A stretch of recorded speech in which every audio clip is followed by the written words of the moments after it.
Ang bawat palo ng paddle ang nagbibigkis sa tinatawag nilang kapatiran. Pero paano kung ang kapatiran ay mauuwi sa kamatayan? Sina Chris Mendez at Lenny Villa, dalawa lamang sa mga biktima ng hazing, isang tradisyong hindi mawala-wala sa mga fraternities. Pero sa kabila nito, bakit marami pa rin ang nahihikayat na sumali sa mga fraternities? Tunay na kapatiran o kapatiran sa karahasan? Ngayong gabi, muli po nating balikan ang mga tanong ng nakaraan. Ako po si Cara David para sa Case Unclosed.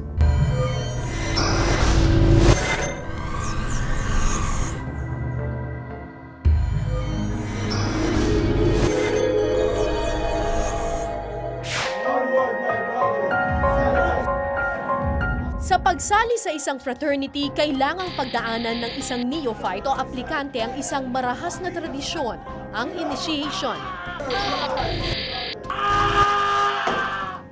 Ang bawat palo ng paddle, bawat suntok ng mga master, nagpapalalim daw sa ugnayan ng isang kapatiran. Ang ugnayan bilang mga brad ang hinangad ni Chris Mendez nang sumali siya sa Sigma Rho Fraternity noong 1 taon. Pero ang gabi ng dapat sana'y kapatiran, nauwi sa kanyang kamatayan. Mga 11:45 ng gabi, tumawag. Tinanong ko kung sino siya. Siya daw yung may-ari ng boarding house. Sinabi niya na patay si Chris. 20 taong gulang noon si Chris Anthony o CA sa kanyang mga kaibigan. Larawan siya ng pag-asa para sa kanyang pamilya. Graduating public administration student siya noon sa UP. Kilala natin dito si Chris Mendez sa NCPAD bilang isang mahusay na estudyante, matataas yung mga grado na nakukuha niya, bilang kasapi ng student council. Dapat sana gumraduate siya ng may laude or with honors. Tindera ng kakanin ang ina ni Chris. Siya ang tanging bumubuhay sa 2 anak. Si Chris daw sana ang inaasahan nilang mag-aalis sa kanila sa hirap. Gumulat. Parang sabi ko wala na akong pag-asa. Kasi siya yung magpapaaral talaga kay Renz at siya yung inaasahan ng kapatid. Graduate na sana ngayong taong ito si Chris. Nagnais na maging isang abogado, isang pangarap na nag-udyok sa kanya para sumali sa fraternity. Hindi na rin gugustuhin na ma-involve sa kahit anumang anyo ng karahasan. Kaya maliban pa dun sa pagkagulat ng lahat na patay na nga siya, yun pang rason kung bakit siya namatay na. Sobrang ikinagulat din. Isa ang Sigma Rho Fraternity sa mga frat na nakabase sa College of Law ng Universidad ng Pilipinas. Formal na binuo ang kapatiran noong 1938 na may 12 miyembro. Ang sumpaan ng Sigma Rho, walang iwanan sa kanilang samahan. August 27, 2007, isinugod ng isang Dr. Francisco Cruz ang pasapasang katawan ni Chris sa Veterans Memorial Medical Center. Dead on arrival ito. Ang itinuturong dahilan, ang isinagawang hazing ng Sigma Rho Fraternity sa kanyang initiation. Dumating kami doon sa ospital ay alas 4 ng madaling araw. Habang papunta pa nga kami doon, nung sakay na kami ng sasakyan papuntang Manila, sabi ko nga, bakit yun ba yung pa-birthday mo? Ganun pa ulit-ulit mo sinasabi ng sasakyan. Sabi ko, bakit ganito? Bakit ganun yung pa-birthday mo sa akin? Sinubukan naming kunin ang panig ni Dr. Francisco Cruz pero hindi ito nagpaunlak ng interview. Ayaw na raw niyang pag-usapan ang nangyari noong gabing iyon. Ayon kay Dr. Filimon Porciuncula Jr., ang nagsagawa ng otopsiya kay Chris, nagtamo si Chris ng traumatic injury sa halos buo niyang katawan. Mata lang daw niya ang walang latay. Ang traumatic injuries ay nanggagaling sa isang blunt object. Pwede siyang isang matigas na kahoy, matigas na bagay na siyang ginamit dun sa apply dun sa area yun na nag-cause ng pasa. Hindi na ako nakapagsalita nung nakita ko yun. Umiyak na lang ako nung umiyak. Sakit. Ang hinagpis ni Mrs. Mendez nang makita niya ang katawan ng walang buhay niyang anak, kapareho ng dalamhating dinanas din ng pamilya Villa. Hindi ko makakalimutan yung pangyayaring yon. Traumatic talaga yung experience na nangyari na nung sabihin sa akin na namatay na yung aking anak. Si Leonardo, na mas kilala sa tawag na Lenny, ay nasa unang taon pa lamang ng pag-aabuga siya sa Ateneo College of Law noong 1991. Isa siyang neophyte ng Aquila Legis, isang fraternity na inilunsad noong taong 1949. Sa law school ng Ateneo de Manila nakabase ang grupo. Ibig sabihin ng Aquila Legis, Eagle of the Law. Pero tila isang pinabayaang inakay si Lenny nang hayaan siyang mamatay dahil di umano sa hazing noong February 10, 1991.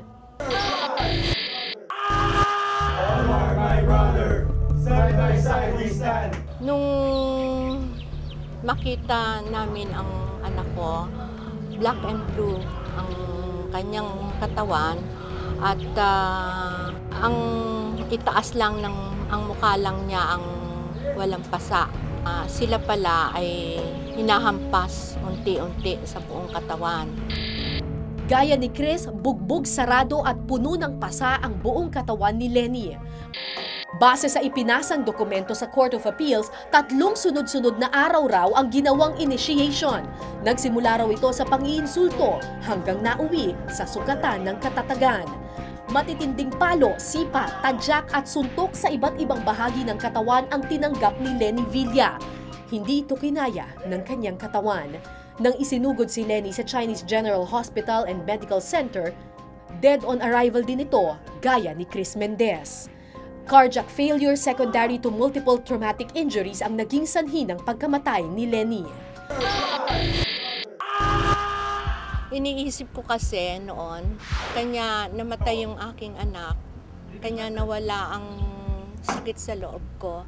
Merong meaning ang pagkamatay ni Leonard at magiging example sa mga kabataan at masasabi ko sa ibang magulang na merong karahasan na nangyayaring ganito. Parehong dinala sa ospital ng walang buhay at pareho ring iniwan ng mga dapat sanay naging brad nila sa fraternity. Gaganunin lang nila ang anak ko, basta-basta. Tapos wala man lang silang, hindi man lang nila panagutan, hindi man lang sila lumabas. Sasabihin, matatapang sila.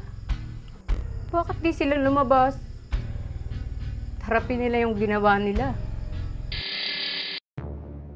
Ang dalawang grupong itinuturong dahilan ng pagkamatay ni na Chris at Lenny, parehong patuloy na nananahimik. Sinikap naming kunin ang kanilang panig, pero hindi kami pinaunlakan ng kahit sino man sa kanilang mga grupo. Iisang daan lang ang tinahak ni na Lenny at Chris, ang maging abogado at maging miyembro ng fraternity. Daan na naghatid din sa kanila sa kamatayan, sa pag-aakalang magandang kinabukasan na hatid sa kanila ng kapatiran. Sa mga kamay ng sinasabing kapatiran, nagwakas ang buhay ni na Lenny Villa at Chris Mendez. Katarungan! Bigyan ng katarungan! Give justice! Dalawa lamang sila sa marami pang kabataan na naghangad matawag na Brad. Pero sa huli pumanaw nang dahil sa karahasang kakabit ng kapatirang ito. 1954, namatay dahil sa hazing si Gonzalo Mariano Albert. 1967, binawian ng buhay dahil sa hazing si Ferdinand Tabtab. Dekada 80, nabiktima naman si Arbel Liwag. Dekada 90, sunod-sunod ang namatay dahil sa hazing. Si Joselito Hernandez, nabiktima noong 1991.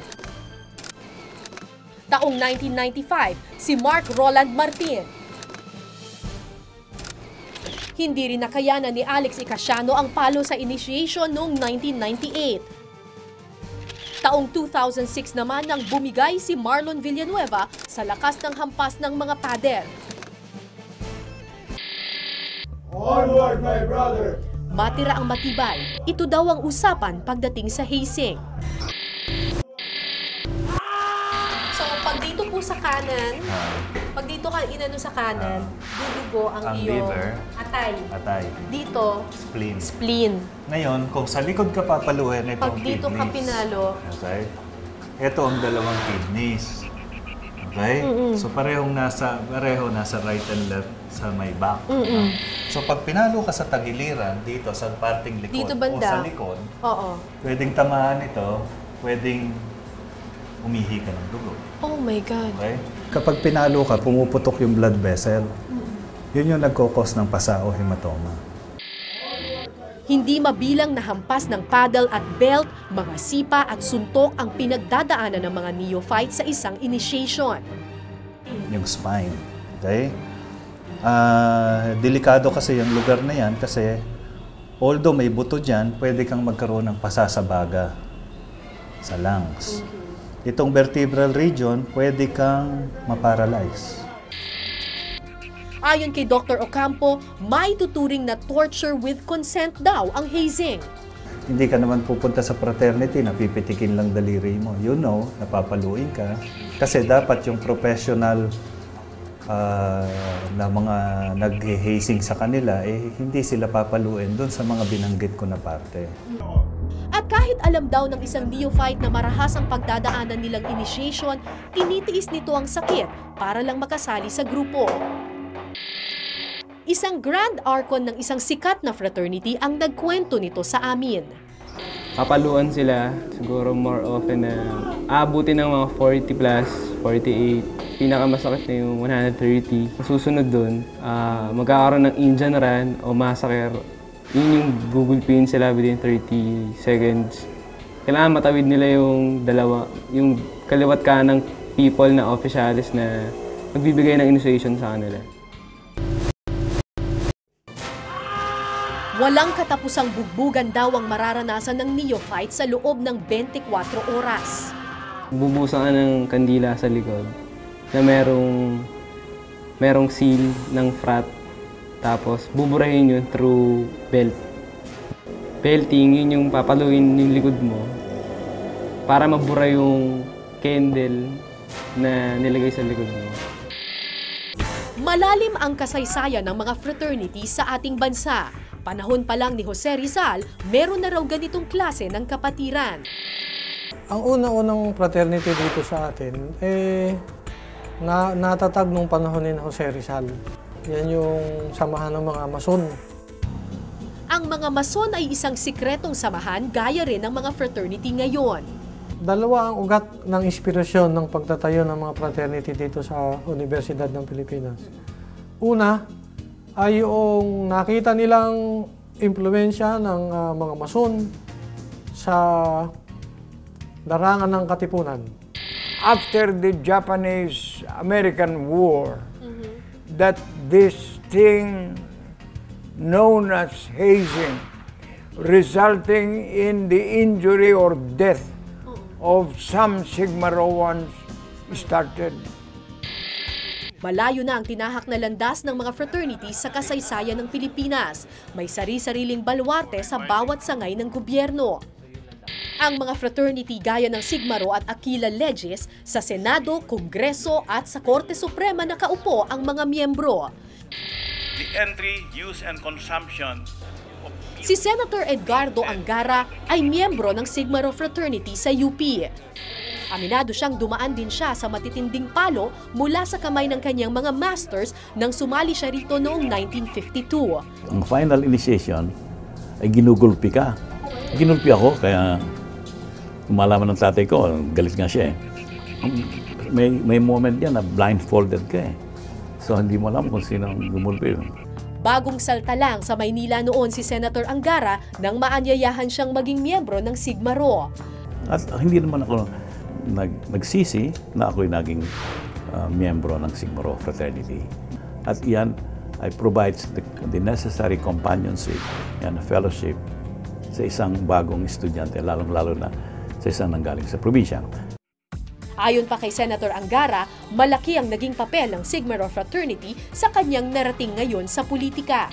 Ang unang-unang nag-recruit sa akin na sa law practice ay fraternity brother ko, si Juan Ponce Enrile. Tumutulong sila sa development ng iyong profession. Sigma Rho rin ang pinasukang fraternity ni Chris Mendez noong isang taon. Ang ibig sabihin ng Sigma Rho, Seekers of the Right. Pero ito rin ang itinuturong grupo na bumugbog sa kanya hanggang siya ay mamatay. Ay, sa mga gumawa nito, sana ko, konsensya naman kayo. Hindi raw nakarating kay Senator Angara ang balita ng pagkamatay ni Chris Mendez. Hindi nga. Until you mention it to me, of course, I abhor that and I condemn it in the strongest possible terms. Ngunit ang kabrad ni Senator Angara na si dating Senate President Jovito Salonga, tumiwalag sa Sigma Rho nang matanggap ang balita tungkol sa pagkamatay ni Chris. Bakit po kayo nagdesisyong mag-resign sa Sigma Rho fraternity? Nung ma-realize ko na ginagamit ang fraternity to inflict violence on the neophytes, yung mga bagong pumapasok, parang hindi maamin ang aking konsensya. Ayon kay Salonga, may dalawang mukha ang pagsali sa fraternity. Isa ang mukha ng kapatiran at ang isa ng karahasan. Joining a fraternity for mutual service, promoting leadership and friendship, but beyond that, to inflict injuries on our fellow men resulting in their death, that is not the kind of service I want. Ang hazing sa fraternity ang itinuturing na bigkis na nagtatahiraw ng buhay ng mga miyembro ng kapatirang ito. Isang marahas na tradisyong hindi raw madaling maaalis at basta-bastang bubuwagin. Hindi ko nilalaan ng ibang fraternity. Sa part namin, ginagawa namin yung process na talaga may iwasan na may mamatay. Pero, syempre nakakasakit ka. Kung gaano kabilis nawala ang buhay ni Lenny Villa at Chris Mendez, gano'n naman ang bagal ng usad ng hustisya para sa kanilang mga kaso. Mahigit isang taon na ang lumipas nang mamatay si Chris Mendez, pero wala pa rin naituturong salarin mula sa Sigma Rho fraternity. Hindi nga sa mga Sigma Rho, sabi nga matatapang kayo. Bakit nung makagawa kayo ng krimen, ay hindi kayo lumabas? Kung talagang matapang kayo, harapin ninyo yung kasalanan nyo. Kayo nga yung sumira ng buhay naming mag-iina. Wala pa ring sagot ang panig ng Sigma Rho sa akusasyon laban sa kanila. Buo ang paniniwala ng ina ni Chris na sa kamay ng fraternityng ito nagtapos ang buhay ng kanyang anak. May natanggap daw kasing email ito 3 araw bago naganap ang hazing. Ito yung email kay Chris noong August 22, 2007. Several days bago yung initiation. Nakalagay dito, Chris, here are the tenets. Please memorize them word for word. If you have any questions, pwede mong tanungin si Reggie or si APA. Good luck, bro. See you on Saturday. We are looking forward to having you as a brad. Sigma Rho rin ang sinisingil ng mga kasamahan ni Chris sa UP. Nagkamali sila ng sinaktan dahil hindi namin kayang mawala ng isang mabuting tao. Patuloy ang isinasagawang pagsisiyasat ng Student Disciplinary Tribunal ng UP Diliman laban sa mga nasangkot na miyembro ng Sigma Rho, pero hindi pa raw ito maaaring isapubliko. At hindi rin sila nagpaunlak na magbigay ng pahayag ukol sa kaso. Ayon kay Dean Alex Brillantes ng UP National College of Public Administration and Governance, patuloy silang nakabantay sa pag-usad ng hustisya para kay Chris. Marami nagsasabi na justice delayed is justice denied. So siguro, isa yun. Ito ay isang concrete example na tayong lahat ay dapat magising sa ganitong mga nangyayari. Kasi kung ganito na taon ang binibilang bago magkaroon ng isang hustisya, hindi maganda o malungkot yan para sa ating bansa. Pero aminado rin si Dean Brillantes na may positibo rin naman daw na naidudulot ang mga fraternities. Malaki rin may tutulong ng mga frat sa universidad, pero dapat siguro i-regulate o dapat ihinto yung violence na dinudulot nito. Sa Quezon City Branch 226, sa ilalim ni Judge Lea S. Domingo Regala, may nakahaing kaso laban sa pamilya ni Dr. Francisco Cruz. Ito'y laban kay Dr. Francisco Cruz. Doon sa anak niya na si Miko Cruz na estudyante ng UP na isa sa mga sumama sa pagdala sa katawan ni Chris sa Veterans Memorial Hospital. At kasama rin doon yung asawa ni Dr. Cruz bilang isang nominal party. Ibig sabihin, bagamat walang kasalanan ang asawang si Mirna Cruz, isinama siya sa demanda para kung manalo sa kaso sina Mendez, pwedeng galawin ang conjugal properties nilang mag-asawa. Isang kasong administratibo rin ang umuusad sa Professional Regulation Commission laban sa doktor. Nalaman naman namin kung sino yung nagdala. Yun nga lang, hindi sila lumalabas, hindi sila nagpapakita sa amin, hindi sila umaharap. Nung anak ko sa kanila, magulang din naman sila. Hiningan namin ang pahayag si Dr. Francisco Cruz ukol dito, pero hindi niya pinaunlakan ang aming hiling na panayam. Dahil daw walang matibay na ebidensya, hindi pa rin naisasampa ang kaso laban sa mga taong pinaghihinalaang may kinalaman sa pagkamatay ni Chris. Di supisyente yung ebidensya ayon sa pulis at saka sa NBI. Dahil wala pang ebidensya na magtuturo talaga kung sino-sino nga yung mga involved. Nakatago ang ebidensya. Ang kailangan namin dito yung witnesses. Ngunit kapag napatunayang nilabag nila ang Republic Act 8049 o Anti-Hazing Law, reclusion perpetua o habang buhay na pagkakabilanggo ang maaaring ipataw na parusa. Pero para kay dating Senador Jose Lina Jr. na siyang may akda sa anti-hazing law, kailangang taliman pa ang pangil ng batas na ito. To make it very explicit, talagang derechahan na hazing per se, as defined as inflicting physical or psychological pain on any person as a requirement for membership in any organization, be criminalized. Ano? Criminal na yon. Ganito rin sana ang inaasahang resulta ni Mrs. Villa para sa mga isinampa nilang kaso para kay Lenny. 17 years na, ni isa sa kanila, wala mang nakulong. Hanggang ngayon, lumalaban pa rin kami. 35 miyembro ng Aquila Legis ang sinampahan ng kasong homicide sa Caloocan RTC Branch 121 sa ilalim ni Judge Adoracion Angeles. Isang kaso lang naman ang naisampa ng Piskalya dati na Office of Prosecutor ng Caloocan. Ito yung kaso ng homicide laban dun sa lahat ng mga akusado. Mula nga dito, nagkahiwalay ng vista dahil meron yung sumama dun sa tinatawag ko na lang na first batch na mga accused. Meron pa rin dun sa parehong kaso na yun, yung mga nagpa-separate trial. 26 sa mga akusado ang nahatulang guilty sa kasong homicide sa Caloocan RTC noong ika-8 ng Nobyembre 1993. Pero binaliktad ni Judge Yubulo G. Versola ng 4th Division ng Court of Appeals ang desisyon noong January 10, 2002. Ayon sa desisyon ng RTC, napatunayang conspiracy ang naganap na pagkakapaslang kay Villa. Pero para kay Judge Versola, individual ang mga nangyaring pagkakamali. 6 ang nahatulang guilty, 20 ang pinawalang sala.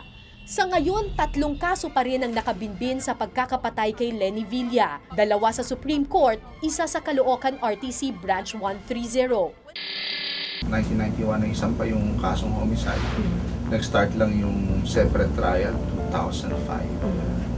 So 14 na taon. 2008 na ngayon, nasa first witness pa lang kami, cross-examination. Hanggang buhay ako, ay titingnan ko lahat ng magagawa ko para magkaroon ng hustisya para sa pagkamatay ng anak ko. Ang ano lang naman ay para bigyan ng leksyon yung mga gumawa ng karahasan at panagutan nila yung ginawa nila. Sinubukan naming kunin ang pahayag ng mga akusado at maging ang kanilang abogado, pero walang pumayag na magbigay sa amin ng kanilang pahayag. Mabagal man ang takbo ng hustisya kay Mrs. Villa, hindi raw siya nawawala ng pag-asang darating din ang hinahanap niyang kasagutan. Kahit pa raw tila nalimot na ng publiko ang kanilang kaso. Hustisya dito sa Philippines, masyadong mabagal, masyadong nakapabor sa mga may kaya.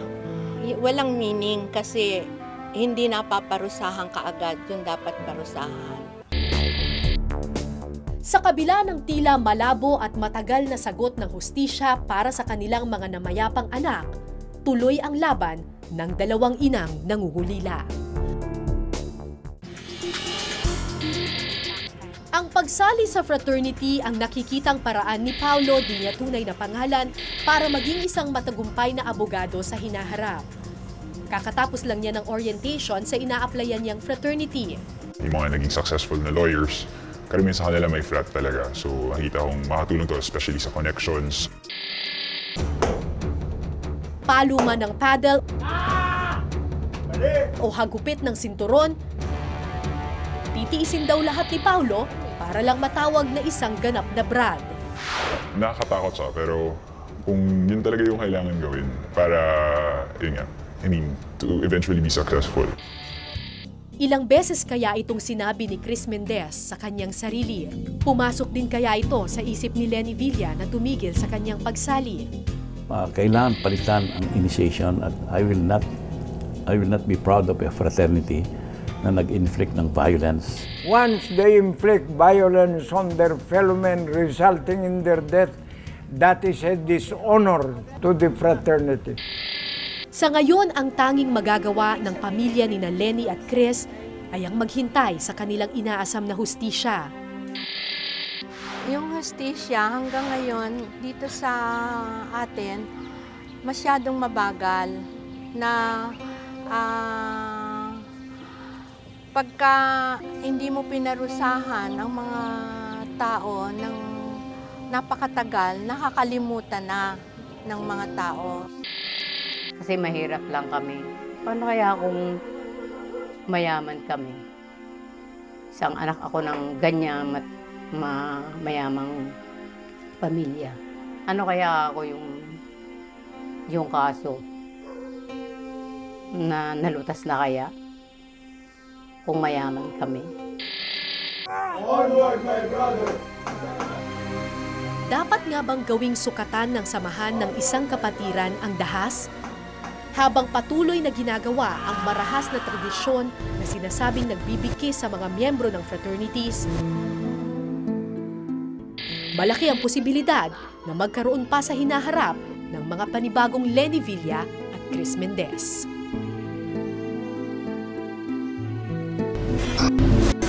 Sa mga naghahangad sumali sa mga fraternities, hindi po masusukat ang lalim ng kapatiran sa dami ng palo o sampal. Pero dapat pa nga ba nating ipagpatuloy ang isang tradisyong madalas na uuwi naman sa karahasan? Magandang gabi. Ako po si Cara David para sa Case Unclosed.